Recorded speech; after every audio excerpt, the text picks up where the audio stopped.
Hello and welcome back to class. Today our focus may not seem that positive or optimistic, but it's realistic. We'll talk about the challenges in entrepreneurship.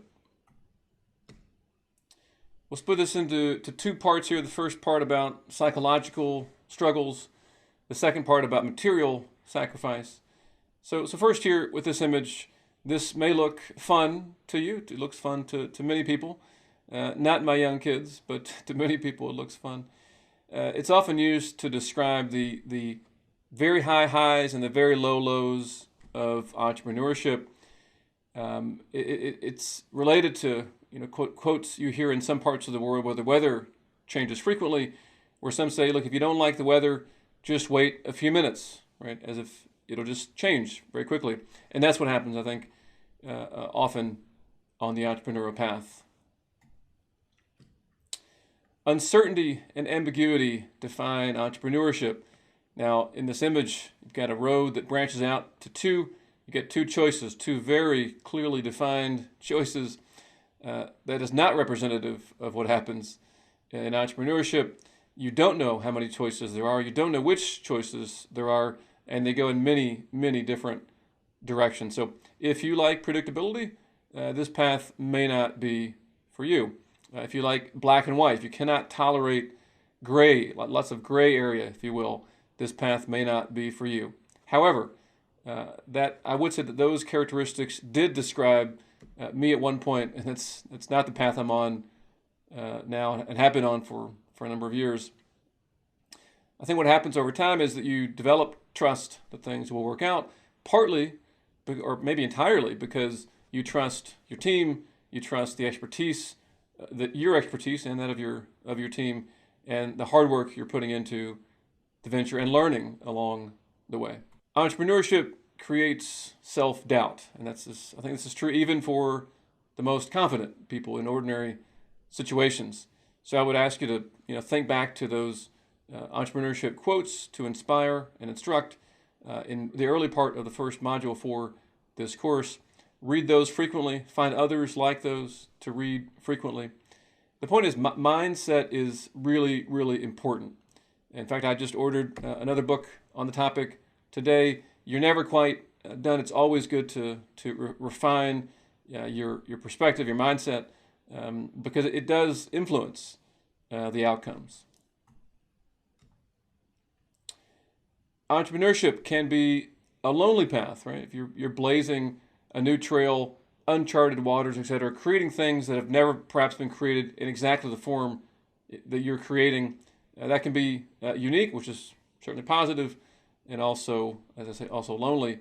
Now, this has not been my experience because I've had great partners in creating my or our ventures. So it's good to have or to find co-founders, other team members, advisory board members, mentors, coaches, etc., to share this path with you. Not to mention understanding and supportive family members, spouses, etc.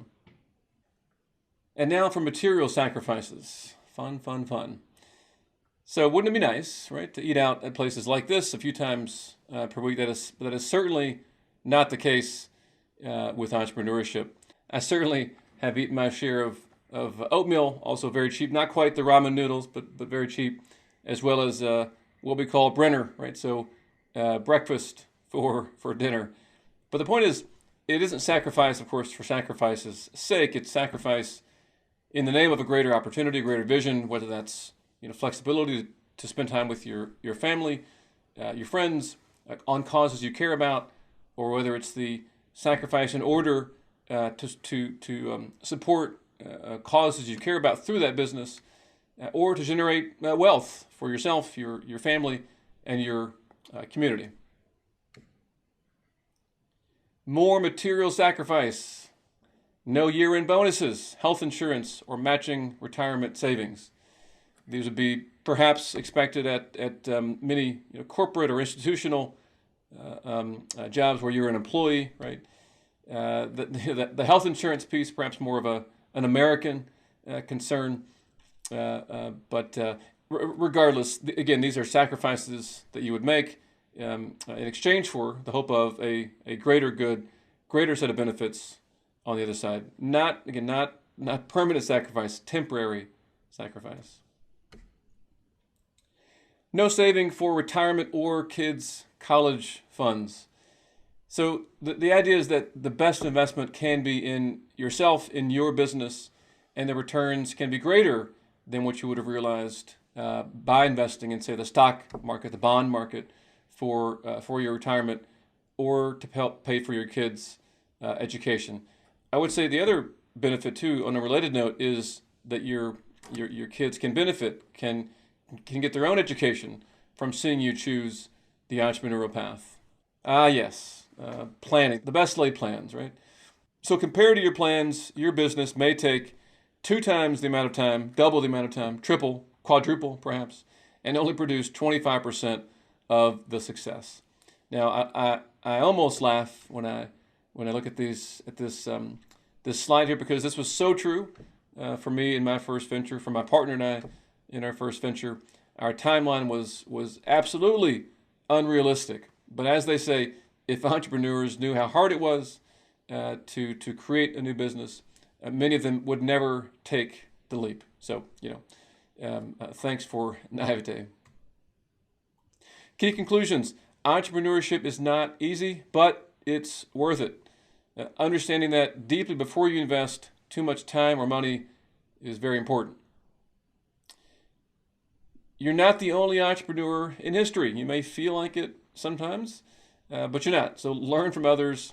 That is, learn from others in the past, right? "Quote unquote," stand on their shoulders, on the shoulders of past giants. Trade tips with peers, many that are developing businesses right alongside you that you don't know yet would also love to trade kind of best practices with you as well. Finally, the challenges of entrepreneurship require that you take extra good care of your health. This could include meditation, exercise, journaling, healthy food, and strong social networks to create the kind of resilience that you need to weather the ups and downs. Finally, questions for you. So again, take out your pen and paper and write some of these down. Which entrepreneurship challenges worry you the most? What are 2 to 3 ways that you will address these concerns? The second one, how will you improve your daily health practices today so that you're more resilient to the entrepreneurship roller coaster, which is likely ahead? And also, who can you get to support you, hold you accountable, right, to the answers to all these questions, but especially that second question there. Finally, which authors and speakers will you turn to for motivation along the path? There's a constant need for motivation. Here are two thought leaders, practitioners in the space, Tony Robbins and John Lee Dumas, that I have found particularly helpful. There are dozens of others. Find yours and go to them frequently. Great. We'll see you on the next.